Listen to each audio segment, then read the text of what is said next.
Welcome, everyone. I'm Rachel Green, Digital Communications Specialist here at McNaughton-McKay Electric Company. Thank you for joining us for our final Industry Expert Exchange of the year. As you join, say hello in the comments section. Let us know where you're watching from today. I'll have my eye on those comments as we go along.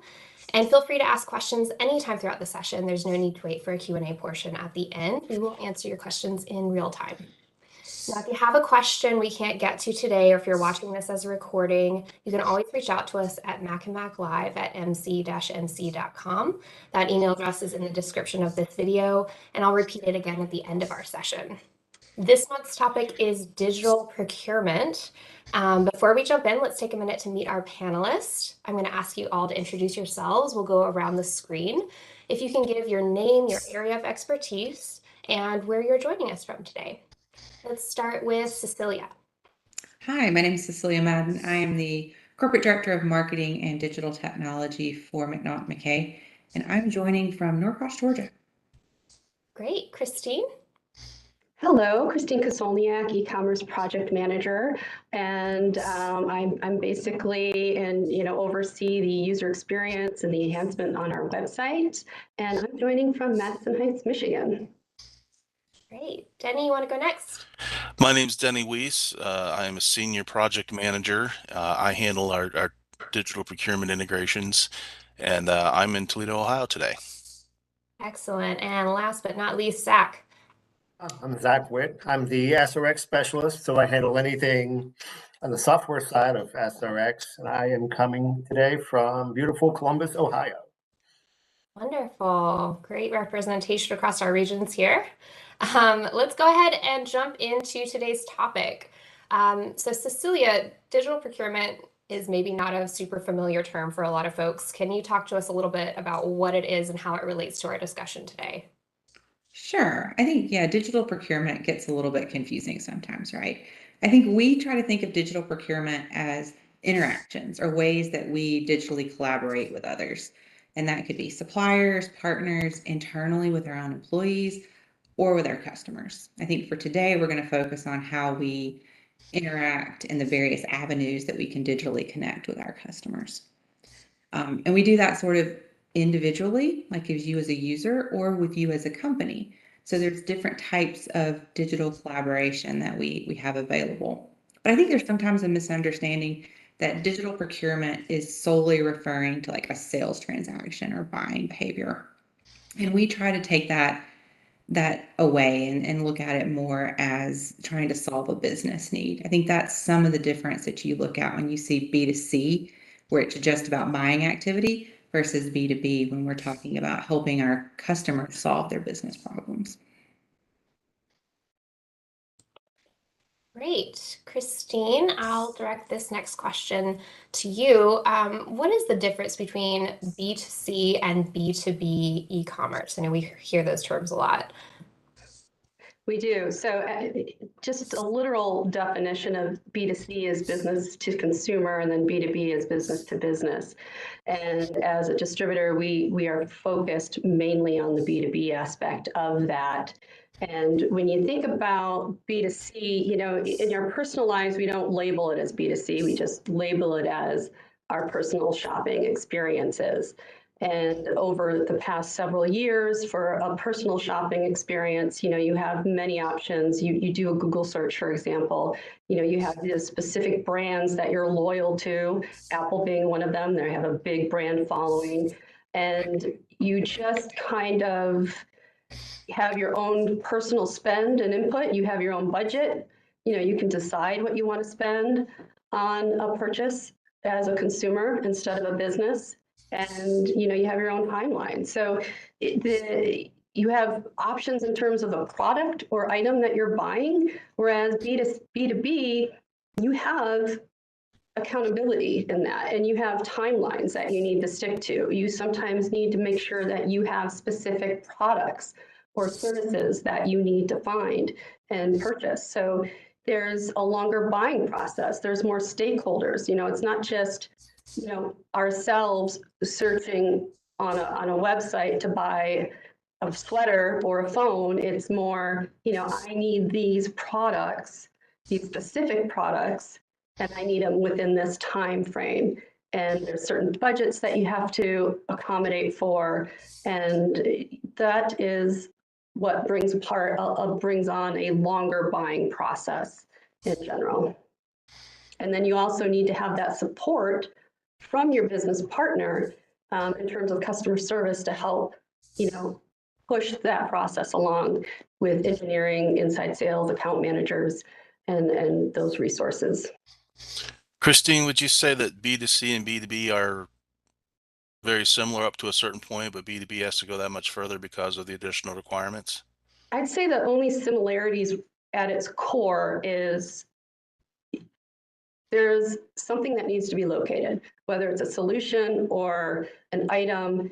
You need to find that, and you need to be able to locate that product and that service, and you need that information for that product or service quickly.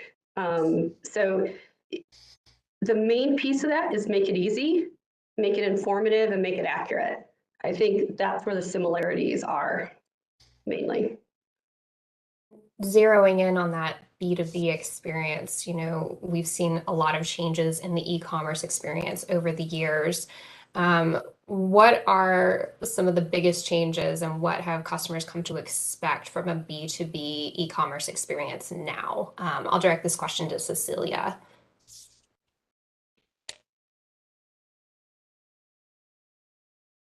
Oh, I think you're muted. All right.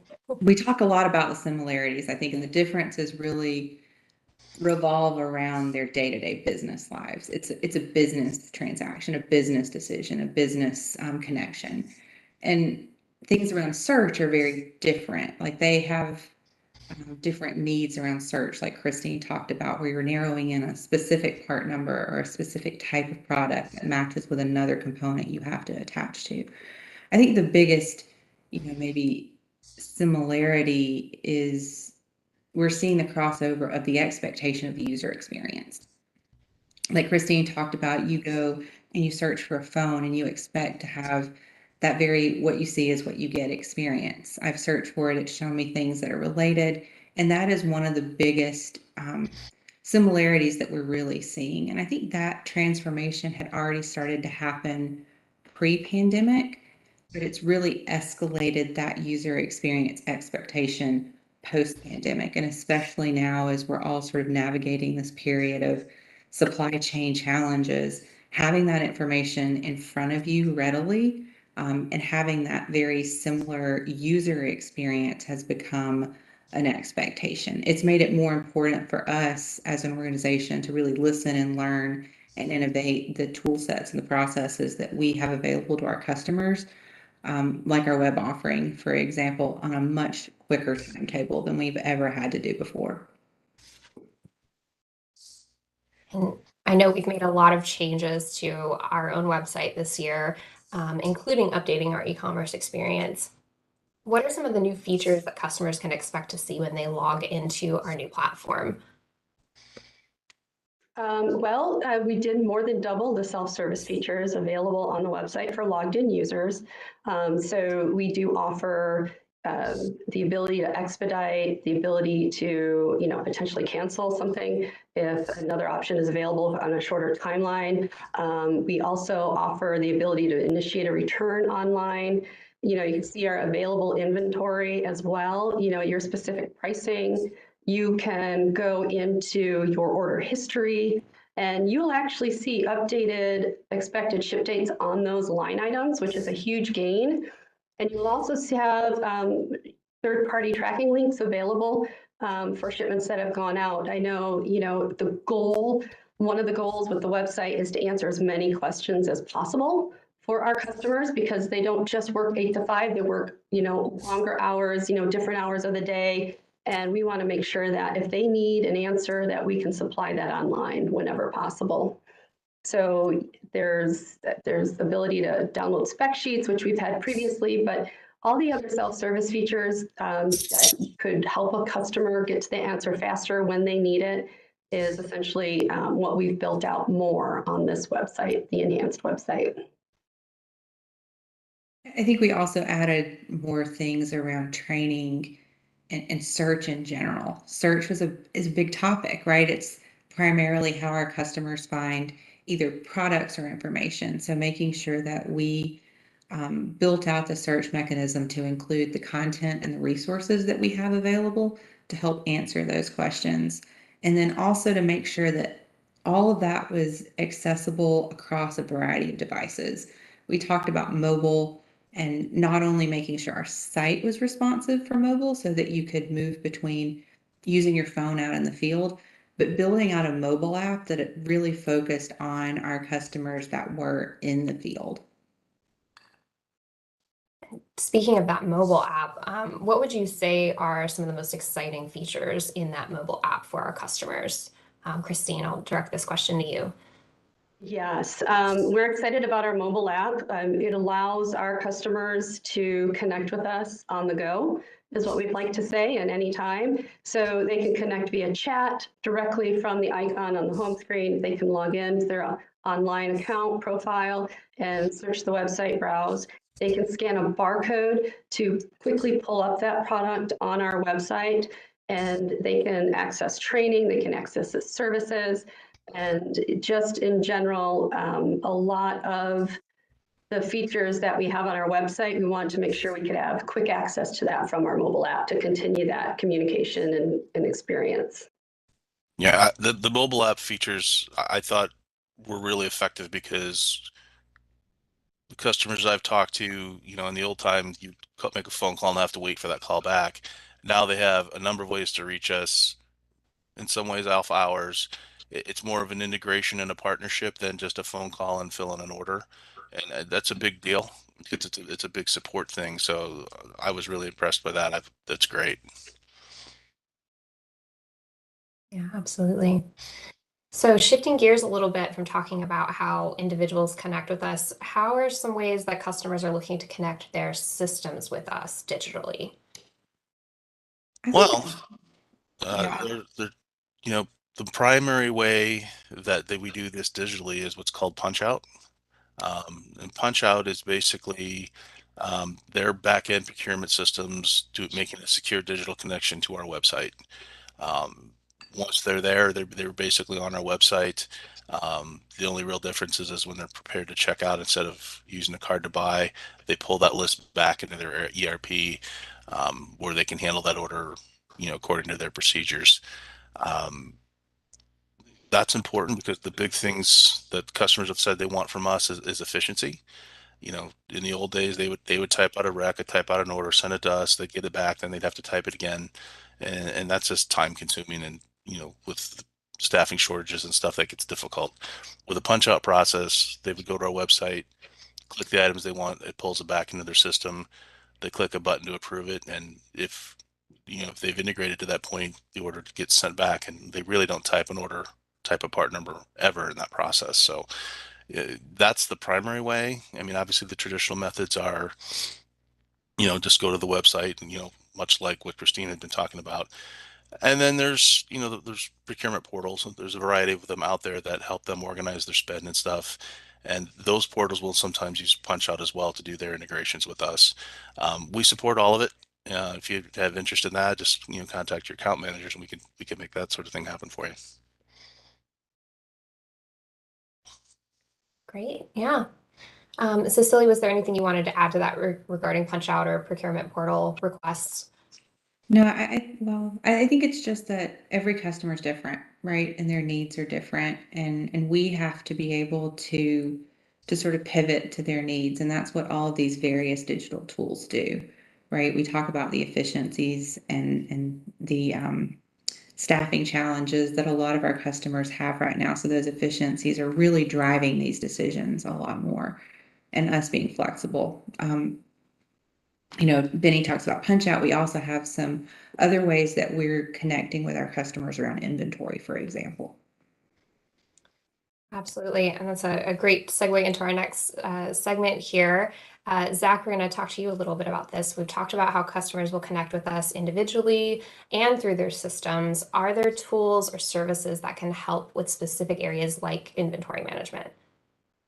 Yeah, great question. So, yes, first of all, we have our vendor managed inventory team where we come in, to your plant or your factory or whatever it is. And we hands-on manage the inventory there using special software, SRX, that we use for all of that. That's the basic answer.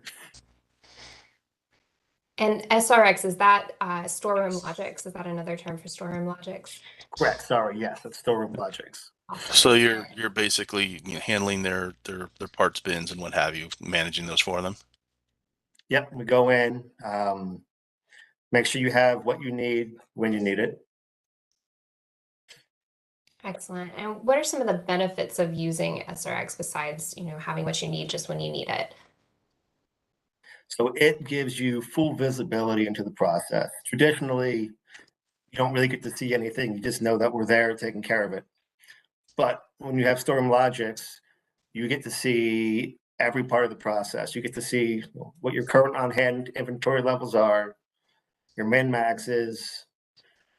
You can see billing reports, pretty much anything you can think of. It's in there. Awesome. Very cool. And, like Denny mentioned, if you have questions about this, obviously reach out to your local branch or to your account manager if you have one with us already. Anything else we wanted to add regarding digital procurement or how customers can connect with us digitally? I think I'd just sum it up is that we have a lot of ways that we connect with customers, right? And we are growing those, and we like to work with our customers individually on what their needs are. So there's not a one size fit all solution when you talk about digital procurement. It varies from customer to customer, and it should, right? Because every customer's needs are different. So it comes to having a really robust tool set that you can work with across all of those different needs and working with our customers. And that's one of the things that probably this team enjoys more than anything, that we pride ourselves on, is being able to work with our customers to help digitally enable them, because we know that efficiencies, especially in the time that we're in right now, are very important. Absolutely. Well, that just about does it for today's discussion. I want to thank all of you, our panelists, Cecilia, Kristine, Denny, and Zack. You've given us a lot of good ways to leverage our digital offering for convenience and for efficiency. A big thank you to everyone watching us live today. We hope the session was informative and engaging for you. If we didn't get to your question today, or if you're watching this as a recording, please reach out to us at macamaclive@nc-mc.com. You can find that email address in the video description below. And if you haven't already, please subscribe to the McNaughton-McKay YouTube channel for more industry content like this, yet another digital way to reach out to us. Thanks, everyone. Happy holidays and have a wonderful day.